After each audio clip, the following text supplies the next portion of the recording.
Bismillahirrahmanirrahim. Assalamualaikum warahmatullahi wabarakatuh. Alhamdulillah rabbil alamin. Wa nasta'in wa ala umuri dunya wad din. Wassalatu wassalamu ala asyrofil anbiya'i wal mursalin sayyidina wa maulana Muhammad wa ala alihi wa sahbihi ajma'in. Pertama, marilah kita lanjutkan kehadirat Allah Subhanahu wa taala karena rahmatnya menunjukkan nikmat sehat, nikmat iman dan nikmat umur sehingga kita bisa melaksanakan aktivitas kita sehari-hari. Salawat serta salam marilah tetap kita curahkan kepada baginda Nabi Muhammad Sallallahu Alaihi Wasallam.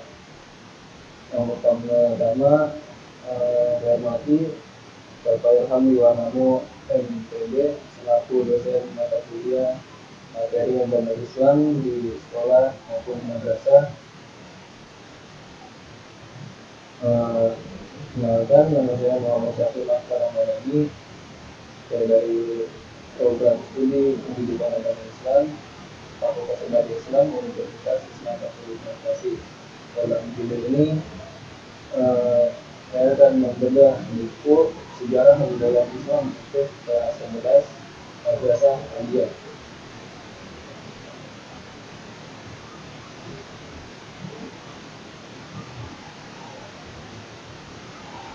Untuk deskripsi buku, itu judul buku Sejarah Budaya Islam untuk kelas 11 Madrasah Aliyah.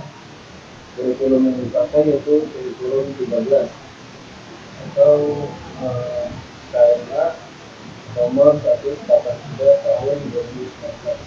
Untuk penulisnya yaitu Mufti Ubaidillah Penata pertama 9 Mei tahun 2021.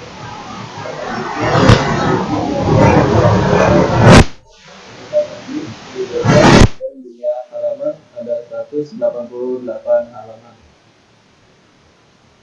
Lalu selanjutnya metode pembelajaran. Metode yang digunakan dalam pembelajaran buku ini yaitu metode ceramah, metode tanya jawab, dan metode pemberian tugas. Metode ceramah ialah suatu cara atau langkah-langkah yang digunakan seorang guru dalam kegiatan belajar mengajar yang dilakukan dengan penjelasan lisan secara langsung terhadap siswa. Lalu selanjutnya metode tanya jawab, yaitu cara penyajian pelajaran dalam bentuk pertanyaan yang harus dijawab, terutama dari guru kepada siswa atau dari siswa kepada guru. Lalu metode pemberian tugas atau resitasi, yaitu metode pembelajaran yang dilaksanakan oleh guru dengan cara memberikan tugas kepada siswa agar siswa melakukan kegiatan belajar dan menggali pengetahuan melalui tugas yang telah diberikan. Adapun untuk deskripsi materinya, dalam buku ini terdapat 11 bab. Bab yang pertama itu lahirnya dinasti Bani Abbasiyah. Bab kedua, perkembangan ilmu pengetahuan dan peradaban pada masa Bani Abbasiyah. Lalu bab ketiga itu Daulah Turki Utsmani. Bab 4, perkembangan peradaban dan ilmu pengetahuan pada masa Daulah Utsmani. Bab kelima yaitu penjelasan dinasti Mogol. Bab ke-6, perkembangan peradaban dan ilmu pengetahuan pada masa dinasti Utsmaniyah. Bab 7 yaitu dinasti Safawi. Dan bab 8, kemunduran peradaban Islam dan munculnya gerakan tajdid. Bab ke-9, tokoh-tokoh dan nilai positif dari gerakan pembaruan dunia Islam. Bab ke-10, pengaruh gerakan pembaruan terhadap perkembangan Islam di Indonesia. Dan bab yang terakhir atau bab 11 yaitu organisasi Islam di Indonesia. Dalam video ini saya akan sedikit menjelaskan mengenai bab 10 yaitu pengaruh gerakan pembaruan terhadap perkembangan Islam di Indonesia. Yang pertama itu sejarah masuknya Islam ke Indonesia. Beberapa literatur menyebutkan bahwa sejarah perkembangan Islam di Indonesia berawal dari masuknya Islam ke Indonesia melalui jalur perdagangan, kemudian berkembang dan menyebar ke seluruh Indonesia melalui beberapa jalur dan media seperti perdagangan, perkawinan, pendidikan, tasawuf, kesenian, dan politik. Para ahli sejarah menyatakan bahwa Islam masuk ke Indonesia pada abad ke-7 Masehi. Sementara sejarawan asing menyatakan pada abad ke-13. Kemudian para ahli sejarah di Indonesia sepakat bahwa Islam masuk ke Indonesia pada abad ke-7. Hal ini dibuktikan dengan beberapa faktor. Yang pertama itu adanya jalur perdagangan yang menghubungkan Arab, Indonesia, dan Tiongkok. Lalu yang kedua, ditemukannya perkampungan Arab Muslim di Barus. Dan yang ketiga, ditemukannya makam kuno bercorak Islam.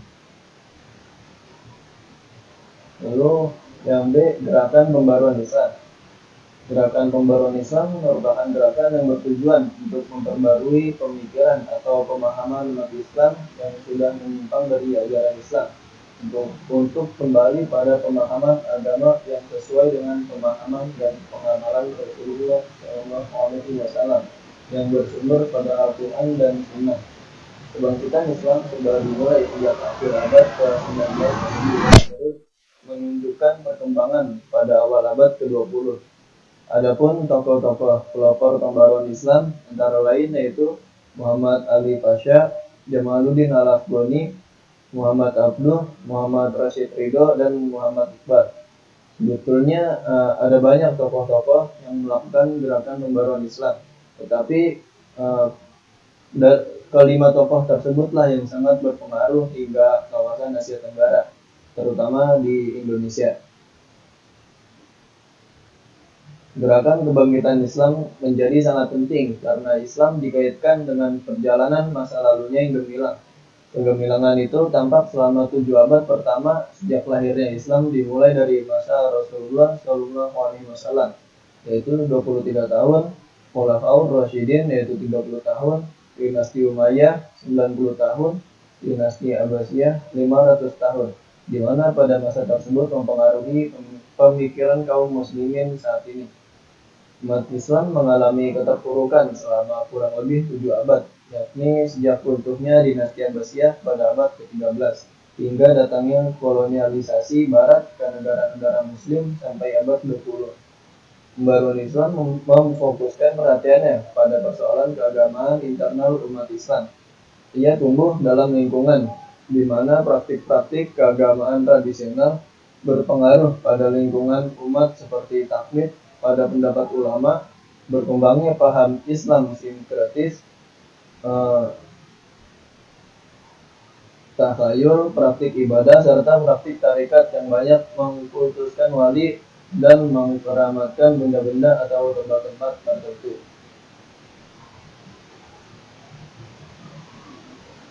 Lalu yang C, gerakan pembaruan Islam di Indonesia. Dari berbagai penelitian dan pendekatan sejarah Islam, masuknya ide pembaruan Islam ke Indonesia terjadi melalui 2 cara. Yang pertama itu melalui masyarakat Arab baik yang berdagang maupun yang menetap. Yang kedua yaitu melalui para jamaah haji dari Indonesia. Para pelopor gerakan pembaruan ini antara lain Syekh Ahmad Surkati dengan organisasi Jamiatul Khair dan Al-Irsyad. Para jamaah haji Indonesia melihat dan merasakan geliat pembaruan yang terjadi di berbagai negara. Pengalaman ini memberikan inspirasi bagi mereka untuk melakukan pembaruan Islam di Indonesia.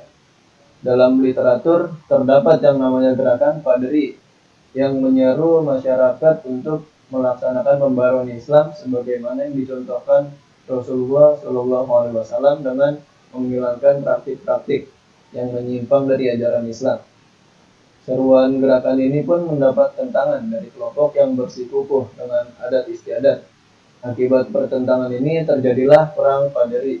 Perang Paderi ini terjadi antara kaum yang menginginkan perubahan dengan kaum adat yang bersikeras mempertahankan adat istiadat. Meskipun mengalami kekalahan dalam perang tersebut, ide dan gerakan pembaruan yang dibawa tidak musnah. Ide dan gerakan pembaruan tersebut diteruskan oleh Syekh Ahmad Khotib. Beliau lama tinggal di Mekah.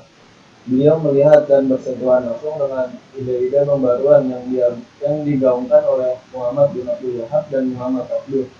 Syekh Ahmad Khotib tidak menerima segala ajaran perubahan tanpa koreksi dan analisis. Koreksi dan analisis terhadap ide-ide pembaruan diajarkan pada murid-muridnya.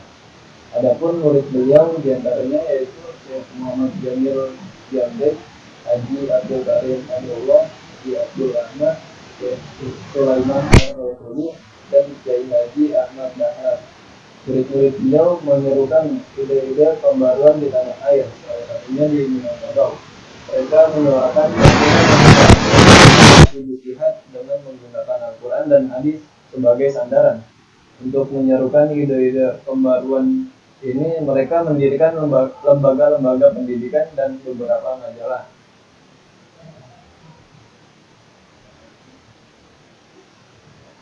Adapun lembaga pendidikan yang didirikan antara lain yaitu Sekolah Adabiyah, Surau Jembatan Batu, Sekolah Tawalib, Sumatera Tawalib, Madrasah Diniyah, dan Persatuan Muslimin Indonesia atau PERMI. Dan itu majalah yang diterbitkannya yaitu Al-Iman, Al-Bayan, Pedoman Masyarakat, dan Panji Islam.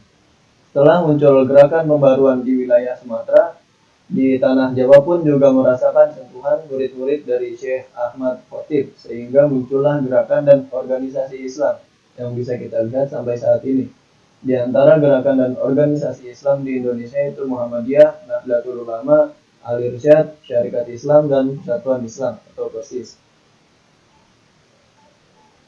Lalu bagian D, bentuk perkembangan Islam di Indonesia. Dalam upaya penyebaran agama Islam yang puritan, organisasi Islam di Indonesia menggunakan gaya dan model pendidikan Barat sehingga bisa dikatakan lebih modernis. Namun dalam kelanjutannya, beberapa gerakan berkembang menjadi sosial politik seperti Muhammadiyah, Sumatera Tawalib, PERSIS, Syarikat Islam, PSII, PERMI, dan MIAI. Gerakan yang berkembang di Indonesia bisa dikelompokkan sebagai gerakan yang puritanis reformis atau reformis modernis. Orientasi keagamaan reformis modernis ditandai oleh wawasan keagamaan yang menyatakan bahwa Islam merupakan nilai ajaran yang memberikan dasar bagi semua aspek kehidupan. Karenanya harus diamalkan dalam kehidupan sehari-hari. Bagi kaum reformis modernis, pengalaman ini tidak hanya terbatas pada persoalan-persoalan ritual ubudiyah, tapi juga meliputi semua aspek kehidupan sosial kemasyarakatan. Kaum reformis modernis menerima perubahan berkaitan persoalan-persoalan sosial, memiliki orientasi waktu ke depan, bersikap rasional, tidak menerima pengalaman baru, daerah dan tidak berubah dengan baru. Awal abad 20, sikap ini terlihat pada kaum modernis Muslim yang menerima sebagian unsur budaya Barat dalam program sosial dan pendidikan mereka. Mereka berkeyakinan bahwa dari manapun asal ide atau gagasan, selama tidak bertentangan dengan prinsip-prinsip dasar ajaran Islam, maka diperbolehkan. Inilah modernisme Islam dalam pemikiran keagamaan. Selanjutnya itu kekurangan dalam buku Sejarah Budaya Islam untuk kelas 11 Madrasah Aliyah. Kurangan dalam buku ini yaitu tidak adanya penjelasan atau biografi dari tokoh-tokoh terkait di setiap babnya, hanya menyebutkan nama-nama tokohnya saja, sehingga menjadi suatu pertanyaan, siapakah dan seperti apa perjalanan kehidupan dari tokoh yang dijelaskan dalam buku ini.